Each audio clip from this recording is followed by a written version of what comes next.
जैसा कि आपको पता है कि अब चैप्टर 1 हो गया है खत्म और हम आ गए हैं चैप्टर नंबर 2 पर। तो मैथ्स का ये चैप्टर 2 जिसका नाम है पॉलिनोमियल्स, क्लास 10th। अब हम इसके इंट्रोडक्शंस को देखेंगे। देखिए, जब हम इंट्रोडक्शन पर जाते हैं ना, तो हम वो सारी चीज़ें पढ़ेंगे जो हमारे एग्जाम पॉइंट ऑफ व्यू से बहुत इंपॉर्टेंट है और जो चीज़ें जाननी चाहिए, जो कि क्वेश्चन सॉल्व कराने में हमारे लिए आसान होगी। तो देखिए, आपको NCERT में कुछ हाईलाइटेड चीज़ें हैं, आप अच्छा होगा कि लिख ही लें पॉइंट्स बना बना करके। हालांकि हाईलाइटेड चीज़ों पे जिन पे बात करना जरूरी हो जाता है, हम उस पर बात करेंगे। एक बच्चे अक्सर गलती ये कर देते हैं कि कभी वो इंट्रो पे ध्यान ही नहीं देते, वो सीधा क्वेश्चन के सॉल्यूशन को सीखते हैं यूट्यूब से और सीधा सॉल्व कर देते हैं, लेकिन इंट्रो पर उनका ध्यान नहीं जाता है। और देखिए, याद रखिए, अब जिस तरीके से CBSE क्वेश्चन को डिज़ाइन कर रहा है ना दोस्तों, उस हिसाब से आपको हर एक चीज़ पर अपना नज़र डालना पड़ेगा। कारण ये है कि कब क्वेश्चन कहाँ से आ जाए, किस तरीके से केस बेस्ड और कॉन्सेप्चुअल क्वेश्चंस आ जाएं, ये कुछ भी कहा नहीं जा सकता है। अब CBSE स्मार्ट हो गई है दोस्तों, इसलिए आप इंट्रोडक्शन तो जरूर पढ़िए। तो चलिए शुरू करते हैं बिना किसी बात के, और चलिए स्टार्ट करते हैं। इंट्रोडक्शन है हमारा। सबसे पहले जानिए कि डिग्री क्या होती है।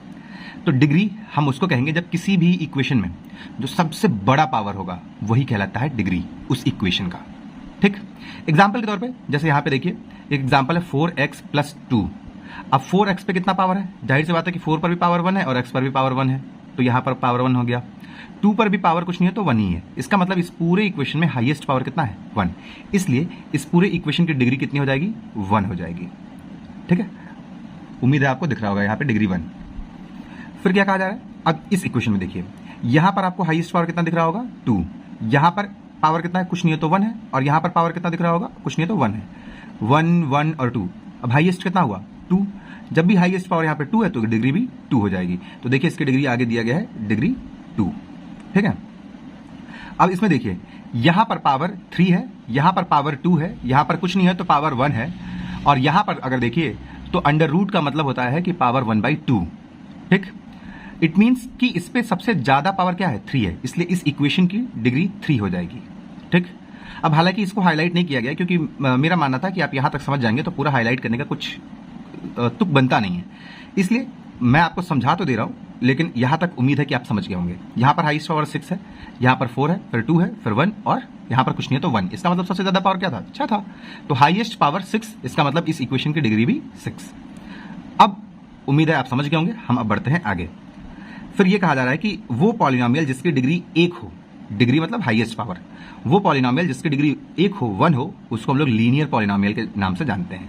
अब आप जरा कमेंट में बताइए कि यहां पर डिग्री कितनी है। ठीक, तो सोचिए। अब देखिए, यहां पर x पर पावर कुछ नहीं तो क्या है? 1। यहां पर 3 पर पावर कुछ नहीं तो क्या है? 1। और इसका मतलब यहां पे हाईएस्ट पावर है 1, और जब हाईएस्ट पावर 1 होगा यानी डिग्री 1 होगी, और डिग्री 1 होगा तो उस इक्वेशन को किस नाम से जाना जाएगा? लीनियर पॉलिनोमियल के नाम से जाना जाएगा। ठीक है, अब हम लोग चलते हैं आगे। ठीक, अब देखिए, यहां पर कहा गया है a polynomial of degree 2 is called quadratic polynomial, यानी वो पॉलिनोमियल जिसकी डिग्री 2 होती है। डिग्री 2 होने का मतलब जिसका हाईएस्ट पावर 2 होगा, उसको हम लोग क्वाड्रेटिक पॉलिनोमियल बोलेंगे। क्वाड्रेटिक शब्द कहां से आया? क्वाड्रेटिक शब्द एक शब्द है जिसका नाम था क्वाड्रेट। ठीक है, क्वाड्रेट का मतलब होता है स्क्वायर, और स्क्वायर का मतलब होता है पावर 2। ठीक है, तो जिस भी इक्वेशन में हाईएस्ट पावर 2 होगा उसको हम लोग क्वाड्रेटिक इक्वेशन बोलेंगे। ठीक है, अब इस इक्वेशन को जरा देखिए, इस पे पावर 2 है, इस पे पावर कुछ नहीं है तो 1 है, और इस पे पावर कुछ नहीं है तो 1 है, तो 1 1 और 2। तो सबसे ज्यादा पावर कितना है? सबसे ज्यादा पावर है 2, और जब भी सबसे ज्यादा पावर 2 होगा तो उसकी डिग्री 2 होगी, और जब डिग्री 2 होगा तो इस इक्वेशन को क्या कहा जाएगा? क्वाड्रेटिक पॉलिनोमियल कहा जाएगा। ठीक, यहां पर भी देखिए, अगर यहां पे देखेंगे y पे पावर 2 है, माइनस 2 पर पावर कुछ नहीं है तो 1 है। अब यहां हाईएस्ट पावर यहाँ पे 2 दिखा है, यहाँ पे 1, यानी सब इस पूरे इक्वेशन में सबसे ज्यादा पावर क्या है? 2। और जब सबसे ज्यादा पावर 2 है, इसका मतलब इस इक्वेशन की डिग्री 2 है, और अगर किसी भी इक्वेशन की डिग्री 2 है तो उस इक्वेशन का नाम क्या होता है? क्वाड्रेटिक पॉलिनोमियल कहलाता है। अब इसके बाद से देखिए, कोई पॉलिनोमियल अगर उसकी डिग्री 3 है तो उस तरीके के इक्वेशन को हम किस नाम से जानते हैं? क्यूबिक पॉलिनोमियल के नाम से जानते हैं। क्यूबिक पॉलिनोमियल का मतलब हाईएस्ट पावर 3 होगा। ठीक, गाइस यहाँ पे देखिए, यहाँ पे पावर 1 है और यहाँ पर पावर 3 है, तो इस पर्टिकुलर इक्वेशन में सबसे हाईएस्ट पावर 3 है, और जब हाईएस्ट पावर 3 होगा इसका मतलब है कि इसमें इसकी डिग्री 3 है, और जब डिग्री 3 है तो इस तरीके के पॉलिनोमियल को क्यूबिक पॉलिनोमियल के नाम से जाना जाएगा। वहीं आप देखिए इस इक्वेशन को, यहां से यहां तक देख लीजिए, यहाँ सबसे ज्यादा पावर क्या है 3, फिर 2, फिर 1, फिर 1, तो सबसे ज्यादा पावर 3 हो गया, और जहां पर भी सबसे ज्यादा पावर 3 होगा उसको क्यूबिक पॉलिनोमियल ही बोला जाएगा। ठीक, अब यहां से एक चीज ना मैं आपको थोड़ा लिख के बताना चाहता हूं। लीनियर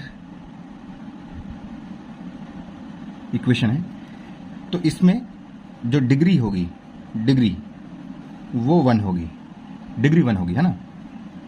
और आपको ये ऐसा दिखेगा ax plus b equal to 0, ये इसका जनरल फॉर्म है। जनरल फॉर्म का मतलब जैसे मान लो अगर a के जगह पे 2 हो, x के जगह पे x ही लगा हुआ हो, और b के जगह पे मान लो 6 हो, 0। अब इसमें हाई, यहाँ पे पावर कितना है 1 है, यहाँ पर पावर क्या है कुछ नहीं तो 1 है। अब हाईएस्ट पावर आपको देखने के लिए क्या मिल रहा है, हाईएस्ट पावर 1 दिख रहा है, और जब हाईएस्ट पावर 1 है इसका मतलब इसकी डिग्री 1 है, और जब इसकी डिग्री 1 है इसका मतलब इसको हम लोग किस नाम से जानेंगे, लीनियर इक्वेशन के नाम से जानेंगे। ठीक,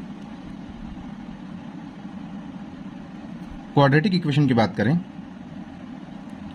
तो इसका जनरल फॉर्म, अगर आप कहें इसका जनरल फॉर्म कैसा रहेगा, तो a x square plus b x plus c equal to 0।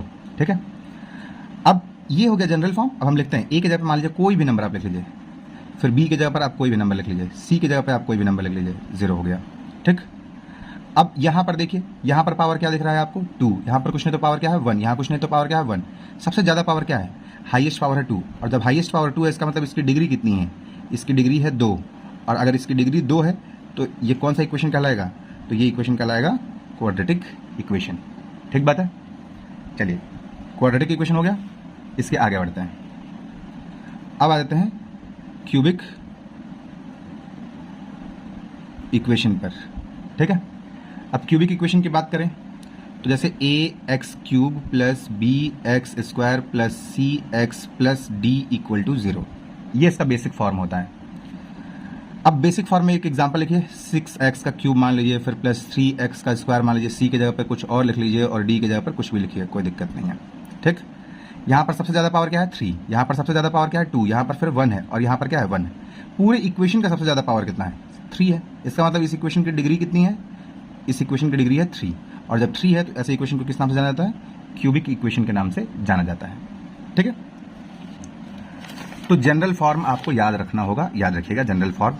ठीक है, पहले स्टेटमेंट पढ़ लेना चाहिए, फिर उसके बाद ना आपको समझने की कोशिश करनी चाहिए। कहा गया है कि if P x is a polynomial in x and if के इज एनी रियल नंबर, यानी एक पी एक्स पॉलिनोमियल है जो कि एक्स के फॉर्म में है और के कोई भी रियल नंबर है, अगर हम उसको एक्स के जगह पर रिप्लेस कर दें तो वो इक्वेशन जो पी एक्स था उसमें एक्स के जगह पर अगर के भर दिया जाएगा तो उसको पी एक्स नहीं लिखा जाएगा, पी एक्स के जगह पर, क्योंकि आपने के भरा है इसलिए वहां पर के भरा जाएगा, के लिखा जाएगा। अब हो सकता है कि आपको समझ में ना आया हो। ठीक, अब अगर मान लीजिए कोई एक इक्वेशन है पी एक्स, और ये इक्वेशन का नाम पी एक्स है और वैल्यू है 2x प्लस 3 ऐसा दिया गया है। अब मान लीजिए कि x की वैल्यू आप 1 भर रहे हैं, तो आप यहाँ पर x के जगह पे 1 भरेंगे, तो अब इसका नाम px नहीं रह जाएगा, इसका नाम p1 कहलाएगा। ठीक, क्योंकि आपने x के जगह पर 1 भरा है, और यहाँ 2x के जगह पे 1 और फिर प्लस 3, 2 1 जा 2 और प्लस 3 कितना हो जाएगा 5, हो गया सिंपल। यानी p ऑफ 1 की वैल्यू कितनी आई है 5 आई है, बस यही तो कह रहा था। ठीक है, अब जीरोस ऑफ द पॉलिनोमियल की ओर चलें तो इसको भी लिख के ही समझाना मेरे हिसाब से उचित है। इक्वेशन आपको दे दिया जाए, जैसे कि मान लीजिए 7x प्लस 3। ठीक है, ये इक्वेशन है, और कहा जाए कि इस इक्वेशन का आप जीरोस निकालिए। तो जीरोस का मतलब कि इस पूरे इक्वेशन की वैल्यू को आप मान लीजिए कि 0 है, और अब यहाँ पे आप 7x इक्वल टू ये 3 है, उधर भेज दीजिए तो -3 हो जाएगा, x को यहीं पे रखिए -3, ये मल्टीप्लाई इधर जाके क्या हो जाएगा डिवाइड, यानी ये हो गया x का 0। ठीक है, क्या मतलब होता है इसका कि अगर x की वैल्यू ना, अगर ये वाली इस इक्वेशन में आप भर देंगे तो आंसर आपका 0 आ जाएगा, इसीलिए इसका नाम क्या रखा गया 0। और अगर ये एक इक्वेशन से 2 या 2 से ज्यादा अलग अलग वैल्यू निकले x की तो 0 ना कह के जीरोस कह दिया जाता है। ठीक है, अभी आप समझेंगे कि कौन कौन सी कंडीशंस होती हैं जब किसी एक इक्वेशन के 2 या 2 से ज्यादा भी जीरोस आ सकते हैं। ठीक है, लेकिन अभी के लिए इतना ही आप समझिए कि जीरोस का मतलब कि अगर x की वही वैल्यू भरी जाए तो आंसर 0 आएगा। ठीक है, उसको हम लोग जीरोस बोलते हैं। अब इस इक्वेशन का यहां पर ग्राफ ड्रॉ किया गया है, तो लीनियर इक्वेशन का मतलब होता है कि अगर उस पर ग्राफ ड्रॉ किया जाए तो एक लाइन बन जाएगी। अब देखिए इस पर ग्राफ ड्रॉ हुआ है, इक्वेशन का नाम है 2x प्लस 3। ठीक है, अब इस इक्वेशन का ग्राफ कैसे ड्रॉ किया जाएगा, x की कोई एक वैल्यू मान ली जाएगी, ठीक है, और उस पर ड्रॉ किया जाएगा ग्राफ y के अकॉर्डिंग निकाल करके। ठीक, तो y के अकॉर्डिंग निकाल करके क्या मतलब होता है, पूरे इक्वेशन को हम y मान लिए, पूरे इक्वेशन को 2x प्लस 3, इस पूरे इक्वेशन को हमने क्या मान लिया y, और x की हम अपने अकॉर्डिंग कोई वैल्यू मानेंगे। जैसे x की वैल्यू पहले -2 मानी गई, इसमें भरा गया तो आंसर आ जाएगा -1। x की वैल्यू 2 है, x की वैल्यू 2 मानी गई, इसमें भरा जाएगा 2 2 4 + 3 7। ठीक, अब इस पर ग्राफ ड्रॉ होगी। देखिए यहाँ पर ग्राफ ड्रॉ किया गया है। अगर आपको अभी ग्राफ ड्रॉ करने नहीं आता है, एकदम निश्चिंत रहिए। बस आप ये जानिए कि कभी भी किसी भी लीनियर इक्वेशन का ग्राफ ड्रॉ होगा तो बस एक सीधी लाइन बन जाएगी। जब ग्राफ ड्रॉ करने की ज़रूरत आएगी आपको बेशक बताया जाएगा, और वो ज़रूरत आपको आएगी थर्ड एक्सरसाइज में, है ना। थर्ड चैप्टर जब आप पढ़ेंगे तो उसमें इसकी ज़रूरत आएगी और आपको उस समय समझना पड़ेगा। ठीक है, ये बात लेकिन इंपॉर्टेंट है इसके बाद जो मैं आपको बता रहा हूँ। ठीक है, ये बात इंपॉर्टेंट कैसे है चलिए देखते हैं। ये जो आपको दिख रहा होगा ना हाईलाइटेड पॉइंट्स, मैंने आपसे एक बार और पहले भी बोला था कि आप लिख लीजिएगा। ठीक, अब देखिए क्वाड्रेटिक इक्वेशन जब भी आपको मिले, क्वाड्रेटिक इक्वेशन का बेसिक फॉर्म मैंने कुछ देर पहले ही आपको बताया है, ax² + bx + c। ठीक, बस ये याद रखिएगा कि a की वैल्यू कभी 0 नहीं होनी चाहिए, क्योंकि a की वैल्यू 0 होगी तो x² से मल्टीप्लाई होगा तो ये पूरा पार्ट ही 0 हो जाएगा, और ये जब पूरा पार्ट 0 हो जाएगा तो bx + c बचेगा, और ये तब क्वाड्रेटिक इक्वेशन नहीं रह जाएगा, तब ये लीनियर इक्वेशन में चेंज हो जाएगा। ठीक, इसलिए याद रखिएगा कि a की वैल्यू कभी भी 0 के बराबर नहीं होनी चाहिए। ये कंडीशन भी कई बार आपसे बोर्ड पूछ सकता है कि क्वाड्रेटिक इक्वेशन होने के लिए इसमें से कौन सी कंडीशंस होनी चाहिए, तो याद रखिएगा a ≠ = 0 होना चाहिए कंडीशन में। ठीक, अब अगर कोई भी क्वाड्रेटिक इक्वेशन है तो उसका जो शेप बनेगा वो पैराबोलिक शेप बनेगा। कौन सा शेप बनेगा? पैराबोलिक, है ना। पैराबोलिक क्या होता है, पैराबोला क्या होता है? दरअसल पैराबोला के बारे में तो आपको क्लास 11 मैथ्स में पढ़ने के लिए मिलेगा, लेकिन यहाँ पर बस शॉर्टली आपको जान लेना है कि पैराबोला क्या होता है। ठीक है, और वो भी 2 ही तरीके के पैराबोला आपको बताए गए हैं कि ये 2 तरीके का पैराबोला मिलेगा, एक ऊपर की ओर खुला हुआ और एक नीचे की ओर खुला हुआ। ठीक, और वो डिपेंड किस पे करता है? a की वैल्यू अगर बड़ी रहेगी, a की वैल्यू अगर बड़ी रहेगी या a की वैल्यू 0 से छोटी रहेगी, a की वैल्यू 0 से बड़ी रहेगी या a की वैल्यू 0 से छोटी रहेगी, बस इन्हीं दोनों पर डिपेंड करेगा कि पैराबोला ऊपर बनेगा कि पैराबोला नीचे की ओर ओपन मिलेगा। ठीक है, पैराबोला होता क्या है आपसे मैं ये एक्सप्लेन करने जा रहा था। तो अगर ऐसे ग्राफ बनाया जाए तो अगर ये ऊपर की ओर खुला रहेगा, या तो आपकी क्लास में बस इतना ही जानना है, इसको अच्छे तरीके से क्लास 11 मैथ्स में जानना है। ठीक, ये भी पैराबोला है शेप, और अगर ये ग्राफ बनाया जाए, अगर ये ऐसा रहे तो भी पैराबोला ही है। ठीक है, और ये ऊपर की ओर खुलेगा या नीचे की ओर खुलेगा, ये डिपेंड करेगा कि a की वैल्यू कैसी है। अगर a की वैल्यू 0 से बड़ी है तो ऊपर की ओर खुलेगा, और अगर a की वैल्यू 0 से छोटी है तो नीचे की ओर खुलेगा। बस ये याद रखिएगा। ठीक, इससे भी 1-2 बार बोर्ड में क्वेश्चन आ चुके हैं, इसलिए थोड़ा हमें ये चीज़ जानना चाहिए। ठीक है, अब कुछ छोटे छोटे पॉइंट्स ऐसे हैं जिनको बिना दिमाग लगाए हुए आपको बस जान लेना है।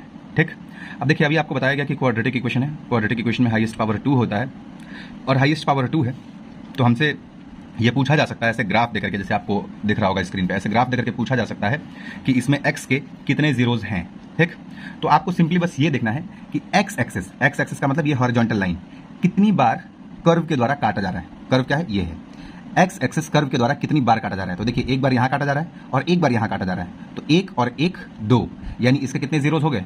2 जीरोज हो गए। ठीक, देखिए इसी इक्वेशन में एक बार यहाँ पर काटा जा रहा है, एक बार यहाँ पर काटा जा रहा है, इसका मतलब इसके कितने इक्वेशंस हो गए? 2 इक्वेशंस नहीं, दरअसल इसके कितने जीरोज हो गए? तो 2 जीरोज हो गए। ठीक, अब इसी चीज़ को आप यहाँ पे पढ़ लीजिए, कितने जीरोज हैं? 2 जीरोज। ठीक, चलिए अब केस नंबर 2 में हम आपको दिखाते हैं कि केस नंबर 2 में क्या है। देखिए आप यहाँ पे जो ग्राफ देख रहे होंगे, इस x एक्सिस को, हॉरिजॉन्टल लाइन को, ये केवल एक पॉइंट पर टच कर रहा है। इसका मतलब यहाँ पर कितने जीरोज आएंगे? 1 जीरोज। ये देखिए x एक्सिस को केवल एक पॉइंट पर टच कर रहा है, इसका मतलब यहाँ पे कितने जीरोज आएंगे? केवल 1 जीरोज। अब यहाँ पर पढ़ लीजिए कितने जीरोज कहा गया है? केवल 1 जीरोज कहा गया है। ठीक है, ऐसे ही आप इसको देखिए, इस कंडीशन में क्या हो रहा है? ये x वाली लाइन को ये टच ही नहीं कर रहा है। ठीक, इसका मतलब यहाँ पे कितना जीरोज आ जाएगा? 0 आएगा। ठीक है, और ये भी x वाली लाइन को एकदम टच नहीं कर रहा है। आप देखिए जब टच नहीं कर रहा है, यानी यहाँ पे पूछा जाएगा कि नंबर ऑफ जीरोज बताइए, तो आप आंसर लिखिएगा 0, यानी टच नहीं कर रहा है, इसलिए यहाँ पर आंसर हो जाएगा 0। ठीक है, अब यहाँ पर नो जीरोज, यानी 0 जीरोज मिलेंगे। ठीक है, एक भी जीरोज नहीं मिलेगा। ठीक, तो ये था कुछ बेसिक्स जो कि आपको जानना था, और पहले एक्सरसाइज में इसी बेसिक्स का प्रयोग होगा। पहले एक्सरसाइज को हम अगले वीडियो में सॉल्व कराएंगे, जो कि केवल 2 से 3 मिनट का होगा, और आप पहले एक्सरसाइज के बाद से जाएंगे दूसरे एक्सरसाइज में, और दूसरे एक्सरसाइज में ये चैप्टर खत्म हो जाएगा। तो अभी के लिए बेसिक्स इतना ही था। उम्मीद है कि आप समझे होंगे। अगर कहीं पे डाउट होगा कमेंट करिए, और अगर आपको ये पूरा वीडियो पसंद आया होगा, आपकी इच्छा है, लाइक करिए, कमेंट करिए, सब्सक्राइब करिए, या मत करिए, कोई नहीं, आप पढ़िए, बस मन से पढ़िए और आगे बढ़िए, क्योंकि हमारा सपना है कि हम सभी पढ़ें, आगे बढ़ें। बहुत बहुत धन्यवाद।